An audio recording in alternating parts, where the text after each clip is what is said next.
ਤੁਹਾਨੂੰ ਸਭ ਤੋਂ ਪਹਿਲਾਂ ਬਹੁਤ ਹੀ ਪਿਆਰ ਭਰੀ ਸਤਿ ਸ਼੍ਰੀ ਅਕਾਲ ਬੱਚਿਓ।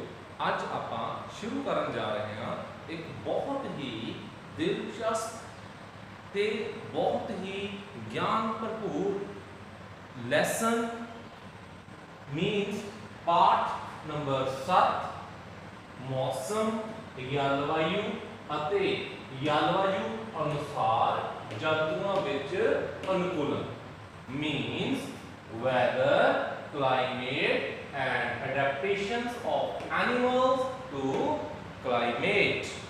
ਤੁਹਾਨੂੰ ਯਾਦ ਹੋਏਗਾ ਕਿ ਜਦੋਂ ਤੁਸੀਂ ਕਦੀ ਆਪਣੇ ਘਰ ਤੋਂ ਬਾਹਰ ਕਿਤੇ ਹੋਰ ਜਗ੍ਹਾ ਤੇ ਸੈਰ ਲਈ ਘੁੰਮਣ ਫਿਰਨ ਲਈ ਜਾਂਦੇ ਹੋ ਤਾਂ ਤੁਸੀਂ ਕਿਸ ਤਰੀਕੇ ਦੇ ਕੱਪੜੇ ਨਾਲ ਲੈ ਕੇ ਜਾਂਦੇ ਹੋ, ਤੁਸੀਂ ਕਿਸ ਤਰੀਕੇ ਦਾ ਸਮਾਨ ਆਪਣੇ ਕੋਲ ਲੈ ਕੇ ਜਾਂਦੇ ਹੋ। ਤੁਸੀਂ ਉਦਾਹਰਨ ਦੇ ਤੌਰ ਤੇ ਜੇਕਰ ਸ਼ਿਮਲਾ ਜਾਂ ਕੋਈ ਹੋਰ ਠੰਡੀ ਜਗ੍ਹਾ ਤੇ ਘੁੰਮਣ ਜਾਓ ਤਾਂ ਤੁਸੀਂ ਕਿਸ ਤਰੀਕੇ ਦੇ ਕੱਪੜੇ ਲੈ ਕੇ ਜਾਓਗੇ। ਤੇ ਜਾਂ ਫਿਰ ਜਦੋਂ ਤੱਟਵਰਤੀ ਇਲਾਕੇ ਜਿੱਦਾਂ ਕਿ ਆਪਣੇ ਕੋਲ ਕੇਰਲ ਹੋ ਗਿਆ ਜਾਂ ਚੇਨਈ ਹੋ ਗਿਆ ਤਾਂ ਇਧਰਲੀ ਸਾਈਡ ਤੇ ਅਗਰ ਤੁਸੀਂ ਘੁੰਮਣ ਜਾਓਗੇ ਤਾਂ ਫਿਰ ਤੁਹਾਡੇ ਕੋਲ ਕਿਸ ਤਰੀਕੇ ਦੇ ਕੱਪੜੇ ਹੋਣਗੇ, ਤੁਸੀਂ ਕਿਸ ਤਰੀਕੇ ਦਾ ਸਮਾਨ ਨਾਲ ਲੈ ਕੇ ਜਾਓਗੇ। ਪਿਆਰੇ ਬੱਚਿਓ, ਤੁਸੀਂ ਆਪਣੇ ਘਰ ਦੇ ਵਿੱਚ ਬਹੁਤ ਸਾਰੇ ਸਮਾਗਮ ਤਾਂ ਹੁੰਦੇ ਹੋਏ ਜ਼ਰੂਰ ਦੇਖੇ ਹੋਣਗੇ।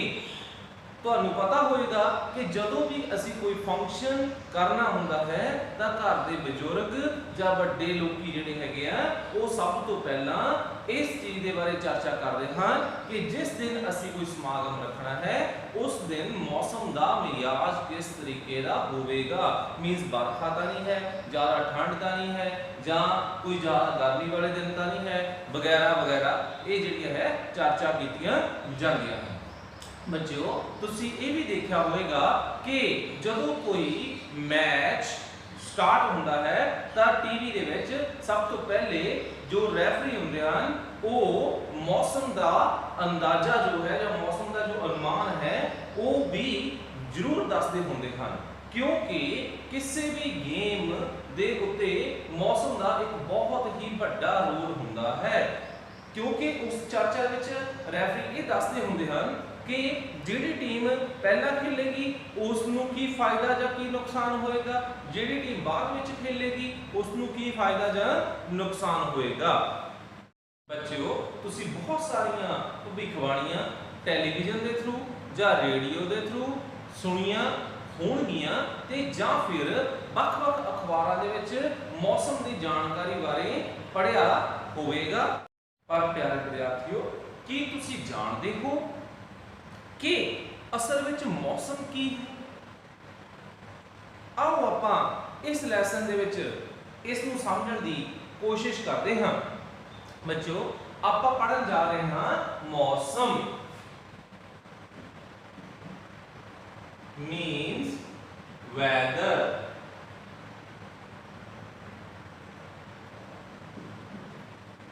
ਬੱਚਿਓ, ਇਸ ਨੂੰ ਪੜ੍ਹਨ ਤੋਂ ਪਹਿਲੇ ਤੁਸੀਂ ਇੱਕ ਅਖਬਾਰ ਲਓ।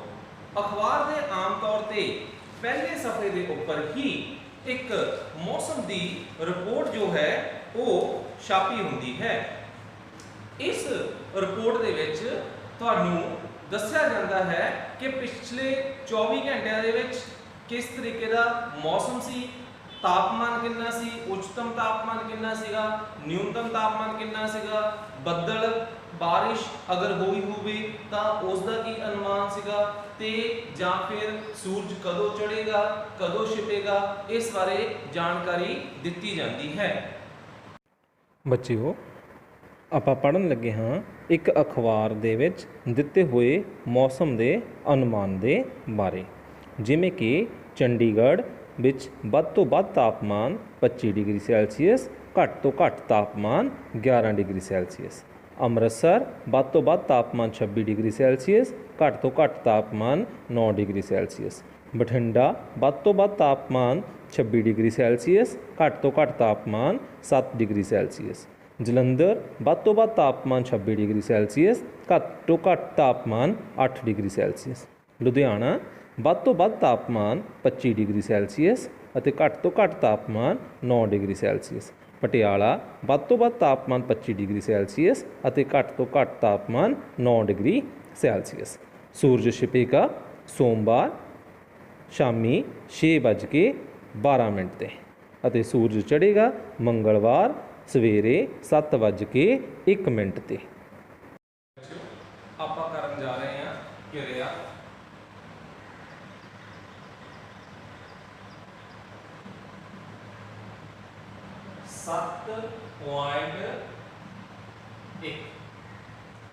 ਬੱਚਿਓ ਇਸ ਕਿਰਿਆ ਨੂੰ ਕਰਨ ਦੇ ਲਈ ਤੁਸੀਂ ਆਪਣੇ ਘਰ ਆਉਣ ਵਾਲੀਆਂ ਪਿਛਲੇ ਹਫਤੇ ਦੀ ਹਰ ਰੋਜ਼ ਦੀ ਅਖਬਾਰ ਦੇ ਵਿੱਚੋਂ ਮੌਸਮ ਦੀ ਕਟਿੰਗ ਕਰੋ ਅਤੇ ਉਸ ਕਟਿੰਗ ਨੂੰ ਆਪਣੀ ਅਭਿਆਸ ਕਾਪੀ ਦੇ ਉੱਤੇ ਇਸ ਤਰੀਕੇ ਨਾਲ ਚਿਪਕਾਓ।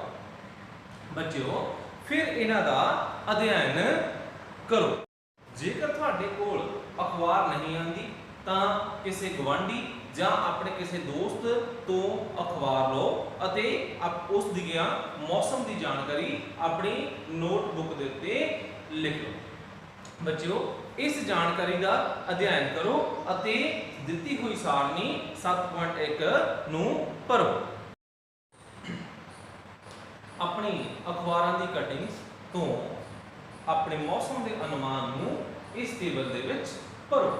ਜਿਵੇਂ ਕਿ 2 ਜੁਲਾਈ ਨੂੰ ਵੱਧ ਤੋਂ ਵੱਧ ਤਾਪਮਾਨ ਸੀ 39 ਡਿਗਰੀ ਸੈਲਸੀਅਸ ਅਤੇ ਘੱਟ ਤੋਂ ਘੱਟ ਤਾਪਮਾਨ ਸੀ 28 ਡਿਗਰੀ ਸੈਲਸੀਅਸ।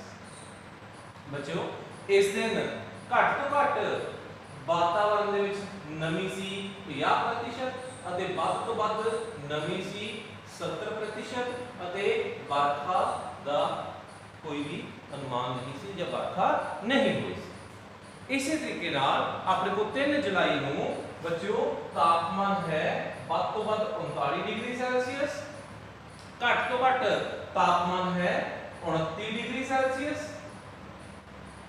ਹਵਾ ਦੇ ਵਿੱਚ ਘੱਟ ਤੋਂ ਘੱਟ ਨਮੀ ਹੈ 30% ਅਤੇ ਵੱਧ ਤੋਂ ਵੱਧ ਨਮੀ ਹੈ 52% ਤੇ ਵਰਖਾ ਨਹੀਂ। 4 ਜੁਲਾਈ ਨੂੰ ਬੱਚਿਓ ਵੱਧ ਤੋਂ ਵੱਧ ਤਾਪਮਾਨ ਸੀ 38 ਡਿਗਰੀ ਸੈਲਸੀਅਸ ਅਤੇ ਘੱਟ ਤੋਂ ਘੱਟ ਤਾਪਮਾਨ ਸੀ 27 ਡਿਗਰੀ ਸੈਲਸੀਅਸ, ਹਵਾ ਦੇ ਵਿੱਚ ਨਮੀ ਸੀ 25%, ਵੱਧ ਤੋਂ ਵੱਧ ਨਮੀ ਸੀ 54%, ਵਰਖਾ ਨਹੀਂ। 5 ਜੁਲਾਈ ਨੂੰ ਵੱਧ ਤੋਂ ਵੱਧ ਤਾਪਮਾਨ ਸੀ 34 ਡਿਗਰੀ ਸੈਲਸੀਅਸ, ਘੱਟ ਤੋਂ ਘੱਟ ਤਾਪਮਾਨ ਸੀ 26 ਡਿਗਰੀ ਸੈਲਸੀਅਸ, ਹਵਾ ਦੇ ਵਿੱਚ ਨਮੀ ਸੀ 40%, ਘੱਟ ਤੋਂ ਘੱਟ ਅਤੇ ਵੱਧ ਤੋਂ ਵੱਧ ਹਵਾ ਦੇ ਵਿੱਚ ਨਮੀ ਸੀ 69 ਮੀਨਸ 69% ਅਤੇ ਵਰਖਾ ਸੀ ਸਾਡੇ ਕੋਲ 10 mm। ਬੱਚਿਓ 6 ਜੁਲਾਈ ਨੂੰ ਮੌਸਮ ਦੇ ਵਿੱਚ ਵੱਧ ਤੋਂ ਵੱਧ ਤਾਪਮਾਨ 39 ਡਿਗਰੀ ਸੈਲਸੀਅਸ, ਘੱਟ ਤੋਂ ਘੱਟ ਤਾਪਮਾਨ ਸਾਡੇ ਕੋਲ ਸੀਗਾ 27 ਡਿਗਰੀ ਸੈਲਸੀਅਸ, ਹਵਾ ਦੇ ਵਿੱਚ ਨਮੀ ਸੀ ਘੱਟ ਤੋਂ ਘੱਟ 50%, ਵੱਧ ਤੋਂ ਵੱਧ ਨਮੀ ਸੀ 67%, ਵਰਖਾ ਨਹੀਂ ਸੀ। 7 ਜੁਲਾਈ ਨੂੰ ਵੱਧ ਤੋਂ ਵੱਧ ਤਾਪਮਾਨ ਸੀ 34 ਡਿਗਰੀ ਸੈਲਸੀਅਸ, ਘੱਟ ਤੋਂ ਘੱਟ ਤਾਪਮਾਨ ਸੀ 27 ਡਿਗਰੀ ਸੈਲਸੀਅਸ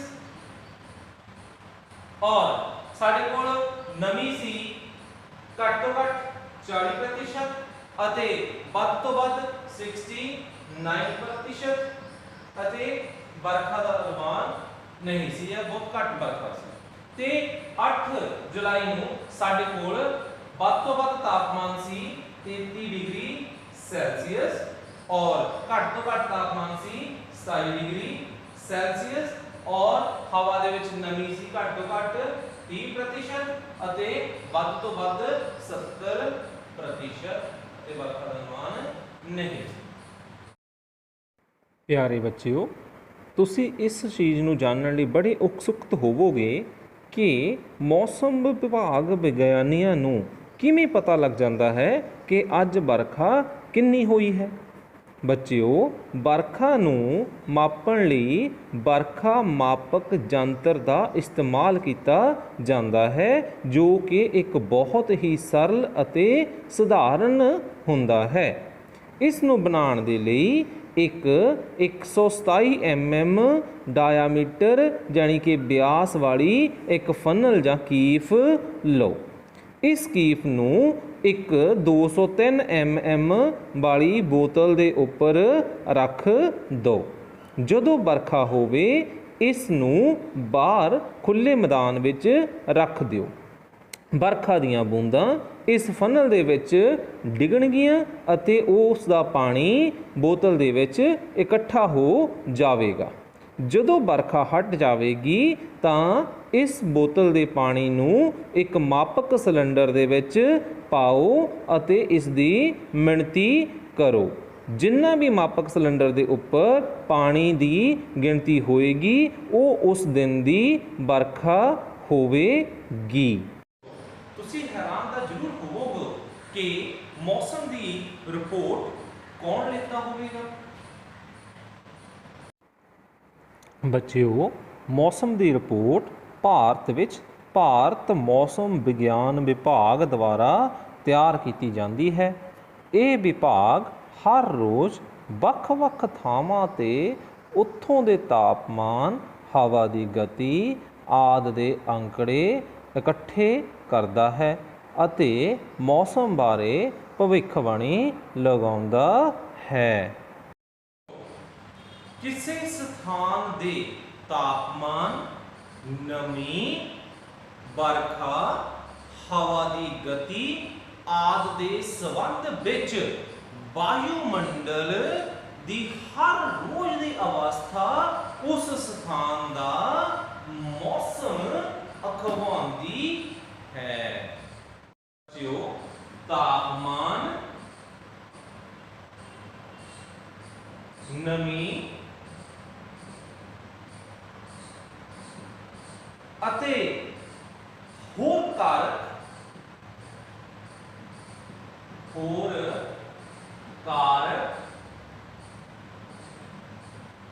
ਮੌਸਮ ਦੇ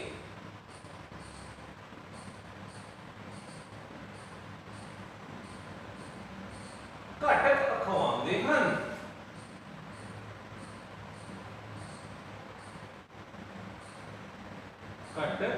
ਅਖਵਾਉਂਦੇ ਹਨ। ਮੌਸਮ ਇੱਕ ਬਹੁਤ ਹੀ ਜਟਿਲ ਵਰਤਾਰਾ ਹੈ। ਇਹ ਪਲ ਭਰ ਵਿੱਚ ਪਰਿਵਰਤਿਤ ਹੋ ਜਾਂਦਾ ਹੈ।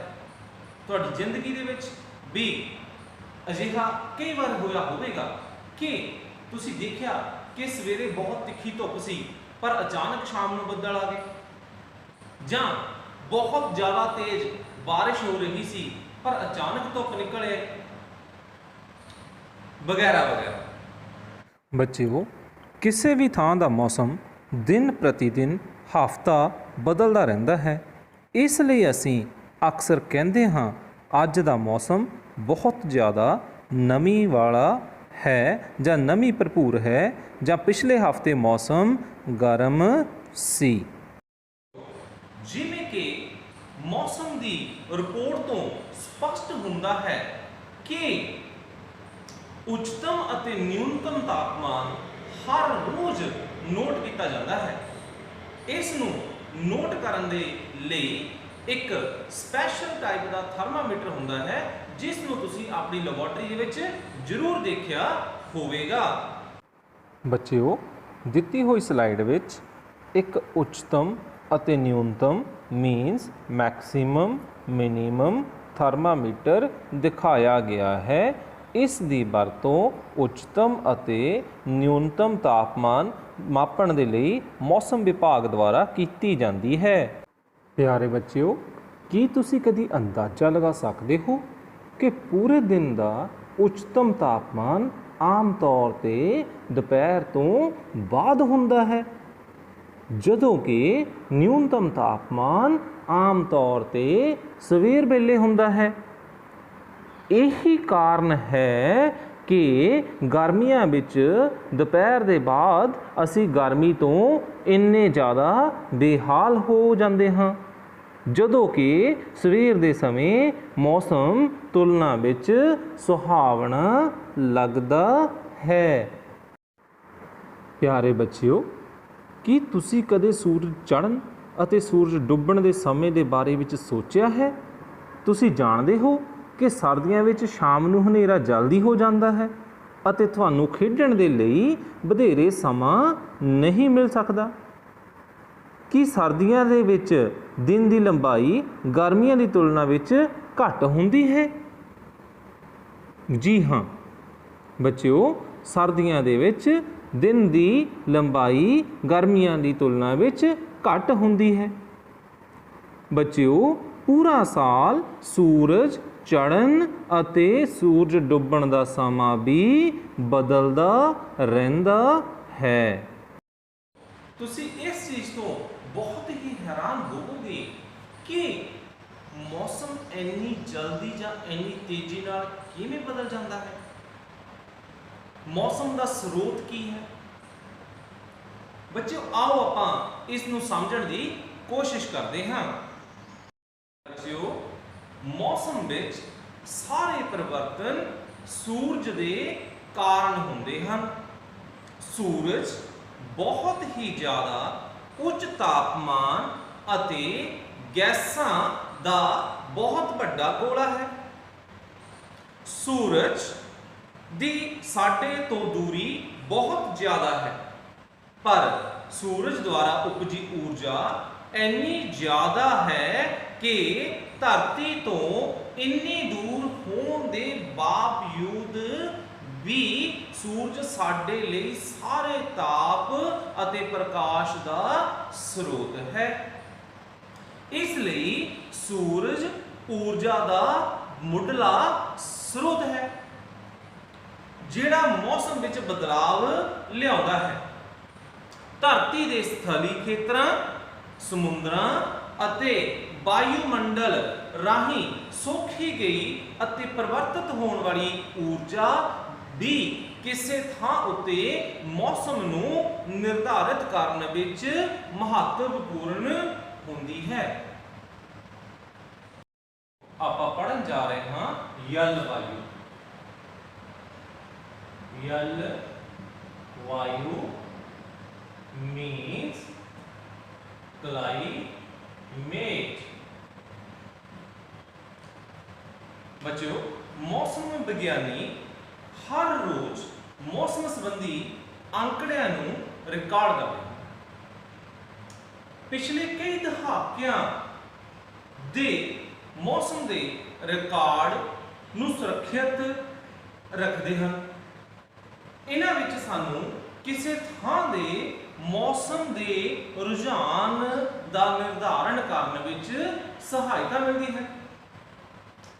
ਕਿਸੇ ਵੀ ਸਥਾਨ ਦੀ ਲੰਬੇ ਸਮੇਂ ਜਿਵੇਂ ਕਿ 25 ਸਾਲਾਂ ਵਿੱਚ ਇਕੱਠੇ ਕੀਤੇ ਅੰਕੜਿਆਂ ਦੇ ਆਧਾਰ ਤੇ ਬਣਿਆ ਮੌਸਮ ਦਾ ਰੁਝਾਨ ਉਸ ਸਥਾਨ ਦੀ ਜਲਵਾਯੂ ਅਖਵਾਉਂਦਾ ਹੈ।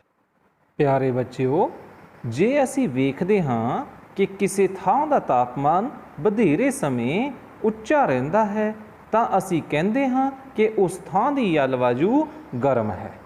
ਜੇ ਇਸ ਤੋਂ ਇਲਾਵਾ ਉਸ ਥਾਂ ਤੇ ਵਧੇਰੇ ਦਿਨਾਂ ਵਿੱਚ ਭਾਰੀ ਵਰਖਾ ਵੀ ਹੁੰਦੀ ਹੈ ਤਾਂ ਅਸੀਂ ਕਹਿ ਸਕਦੇ ਹਾਂ ਕਿ ਉਸ ਥਾਂ ਦੀ ਜਲਵਾਯੂ ਗਰਮ ਅਤੇ ਨਮੀ ਵਾਲੀ ਹੈ। ਪਿਆਰੇ ਬੱਚਿਓ, ਅਸੀਂ ਸਾਰਣੀ 7.2 ਅਤੇ 7.3 ਵਿੱਚ ਭਾਰਤ ਦੇ ਦੋ ਸ਼ਹਿਰਾਂ ਦੇ ਮੌਸਮ ਸੰਬੰਧੀ ਹਾਲਤਾਂ ਦੇ ਬਿਊਰਾ ਸੰਬੰਧੀ ਜਾਣਕਾਰੀ ਪ੍ਰਾਪਤ ਕਰਦੇ ਹਾਂ। ਹਰੇਕ ਮਹੀਨੇ ਲਈ ਔਸਤ ਤਾਪਮਾਨ ਦੀ ਗਣਨਾ ਦੋ ਪੜਾਵਾਂ ਵਿੱਚ ਕੀਤੀ ਜਾਂਦੀ ਹੈ। ਅਸੀਂ ਪਹਿਲਾਂ ਮਹੀਨੇ ਦੇ ਹਰੇਕ ਦਿਨ ਲਈ ਰਿਕਾਰਡ ਕੀਤੇ ਗਏ ਤਾਪਮਾਨ ਦਾ ਮੱਧਮਾਨ ਕੱਢਦੇ ਹਾਂ। ਉਸ ਤੋਂ ਬਾਅਦ ਅਸੀਂ ਪਿਛਲੇ ਕਈ ਵਰ੍ਹਿਆਂ ਵਿੱਚ ਉਸ ਮਹੀਨੇ ਦੇ ਤਾਪਮਾਨ ਦੇ ਮੱਧਮਾਨ ਤਾਪਮਾਨਾਂ ਦੀ ਗਣਨਾ ਕਰਦੇ ਹਾਂ। ਇਸ ਤੋਂ ਸਾਨੂੰ ਮੱਧਮਾਨ ਤਾਪ ਮਿਲ ਜਾਂਦਾ ਹੈ। ਦੋ ਥਾਵਾਂ ਹਨ, ਜੰਮੂ ਅਤੇ ਕਸ਼ਮੀਰ ਵਿੱਚ ਸ਼੍ਰੀਨਗਰ ਅਤੇ ਕੇਰਲ ਵਿੱਚ ਤ੍ਰਿਵੰਤਪੁਰਮ। ਬੱਚਿਓ ਸਾਰਣੀ ਨੂੰ ਧਿਆਨ ਨਾਲ ਦੇਖਣ ਤੇ ਅਸੀਂ ਦੇਖ ਸਕਦੇ ਹਾਂ ਕਿ ਸ਼੍ਰੀਨਗਰ ਦੇ ਵਿੱਚ ਜਨਵਰੀ ਮਹੀਨੇ ਵਿੱਚ ਨਿਊਨਤਮ ਤਾਪਮਾਨ -2.3 ਡਿਗਰੀ ਸੈਲਸੀਅਸ ਅਤੇ ਉੱਚਤਮ ਤਾਪਮਾਨ 4.7 ਡਿਗਰੀ ਸੈਲਸੀਅਸ ਸੀ ਅਤੇ ਬਰਖਾ 57 mm ਨੋਟ ਕੀਤੀ ਗਈ। ਫਰਵਰੀ ਵਿੱਚ ਨਿਊਨਤਮ ਤਾਪਮਾਨ -0.6 ਅਤੇ ਉੱਚਤਮ ਤਾਪਮਾਨ 7.8 ਡਿਗਰੀ ਸੈਲਸੀਅਸ ਅਤੇ ਬਰਖਾ 65 mm ਨੋਟ ਕੀਤੀ ਗਈ। ਮਾਰਚ ਵਿੱਚ ਨਿਊਨਤਮ ਤਾਪਮਾਨ 3.8 ਅਤੇ ਉੱਚਤਮ ਤਾਪਮਾਨ 13.6 ਡਿਗਰੀ ਸੈਲਸੀਅਸ ਅਤੇ ਬਰਖਾ 99 mm ਨੋਟ ਕੀਤੀ ਗਈ। ਅਪ੍ਰੈਲ ਮਹੀਨੇ ਦੇ ਵਿੱਚ ਨਿਊਨਤਮ ਤਾਪਮਾਨ 7.7 ਉੱਚਤਮ 19.4 ਅਤੇ ਬਰਖਾ 88 mm। ਮਈ ਵਿੱਚ 10.7 ਨਿਊਨਤਮ ਅਤੇ 23.8 ਉੱਚਤਮ ਅਤੇ 72 mm ਬਰਖਾ ਨੋਟ ਕੀਤੀ ਗਈ। ਜੂਨ ਮਹੀਨੇ ਵਿੱਚ 14.7 ਨਿਊਨਤਮ ਅਤੇ 29.2 ਡਿਗਰੀ ਸੈਲਸੀਅਸ ਉੱਚਤਮ ਅਤੇ 37 mm ਬਰਖਾ ਨੋਟ ਕੀਤੀ ਗਈ। ਜੁਲਾਈ ਵਿੱਚ 8.2 ਡਿਗਰੀ ਸੈਲਸੀਅਸ ਨਿਊਨਤਮ ਅਤੇ 30 ਡਿਗਰੀ ਸੈਲਸੀਅਸ ਉੱਚਤਮ ਅਤੇ ਬਰਖਾ 49 mm ਨੋਟ ਕੀਤੀ ਗਈ। ਅਗਸਤ ਮਹੀਨੇ ਵਿੱਚ ਸ਼੍ਰੀਨਗਰ ਵਿੱਚ 17.5 ਡਿਗਰੀ ਸੈਲਸੀਅਸ ਨਿਊਨਤਮ ਅਤੇ 29.7 ਡਿਗਰੀ ਸੈਲਸੀਅਸ ਉੱਚਤਮ ਅਤੇ 70 mm ਬਰਖਾ ਨੋਟ ਕੀਤੀ ਗਈ। ਇਸੇ ਤਰੀਕੇ ਨਾਲ ਸਤੰਬਰ ਮਹੀਨੇ ਵਿੱਚ 12.9 ਨਿਊਨਤਮ ਅਤੇ 27.8 ਡਿਗਰੀ ਸੈਲਸੀਅਸ ਉੱਚਤਮ ਅਤੇ 33 mm ਬਰਖਾ ਨੋਟ ਕੀਤੀ ਗਈ। ਅਕਤੂਬਰ ਵਿੱਚ 6.1 ਨਿਊਨਤਮ 21.9 ਉੱਚਤਮ ਅਤੇ 36 mm ਬਰਖਾ ਨੋਟ ਕੀਤੀ ਗਈ।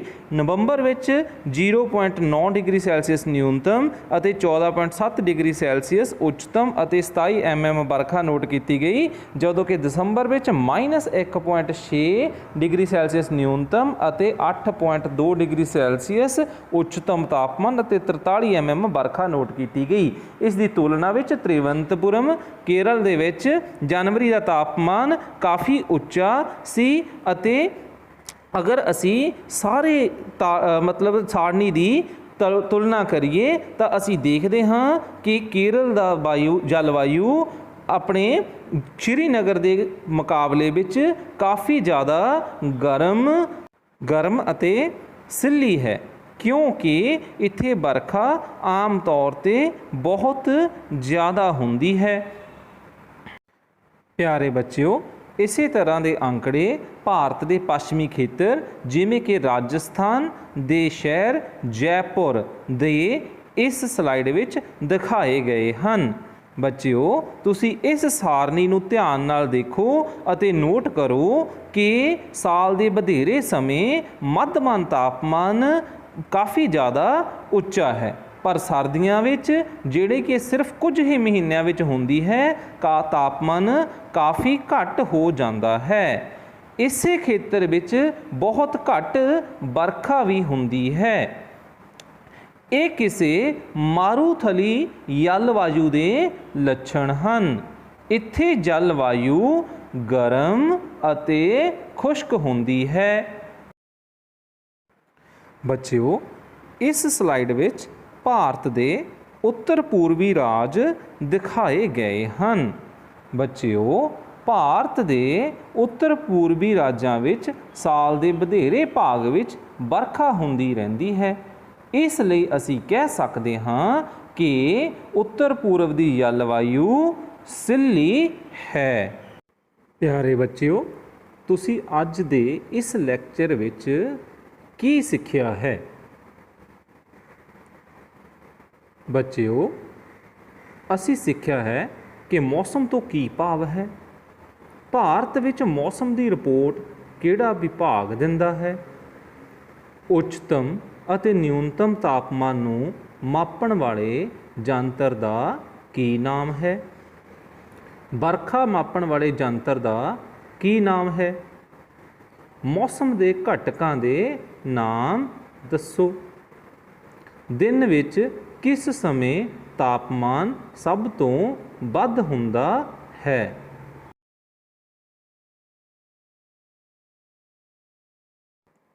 ਬੱਚਿਓ, ਮੌਸਮ ਦੇ ਪਰਿਵਰਤਨ ਦਾ ਕੀ ਕਾਰਨ ਹੈ?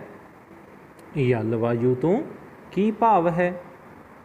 ਮਾਰੂਥਲੀ ਜਲਵਾਯੂ ਦੇ ਕੀ ਲੱਛਣ ਹਨ? ਭਾਰਤ ਦੇ ਕਿਹੜੇ ਇਲਾਕੇ ਦੀ ਜਲਵਾਯੂ ਸਿੱਲੀ ਹੈ? ਕੀ ਸੂਰਜ ਚੜ੍ਹਨ ਅਤੇ ਡੁੱਬਣ ਦਾ ਸਮਾਂ ਹਰ ਰੋਜ਼ ਸਮਾਨ ਰਹਿੰਦਾ ਹੈ? ਬੱਚਿਓ, ਮੈਨੂੰ ਆਸ ਹੈ ਕਿ ਤੁਸੀਂ ਅੱਜ ਦਾ ਲੈਕਚਰ ਬਹੁਤ ਹੀ ਜ਼ਿਆਦਾ ਇੰਜੋਏ ਕੀਤਾ ਹੋਵੇਗਾ ਅਤੇ ਧਿਆਨ ਨਾਲ ਸੁਣਿਆ ਹੋਵੇਗਾ ਅਤੇ ਆਪਣੀਆਂ ਕਾਪੀਆਂ ਦੇ ਉੱਪਰ ਨੋਟ ਵੀ ਕੀਤਾ ਹੋਵੇਗਾ। ਬੱਚਿਓ, ਅਗਲੇ ਲੈਸਨ ਦੇ ਵਿੱਚ, ਅਗਲੇ ਲੈਕਚਰ ਦੇ ਵਿੱਚ ਆਪਾਂ ਜੰਤੂਆਂ ਦੇ ਵਿੱਚ ਅਨੁਕੂਲਨ ਦੇ ਬਾਰੇ ਪੜ੍ਹਾਂਗੇ। ਬੱਚਿਓ, ਧਿਆਨ ਨਾਲ ਸੁਣਨ ਅਤੇ ਸਮਝਣ ਲਈ ਤੁਹਾਡਾ ਬਹੁਤ ਬਹੁਤ ਧੰਨਵਾਦ।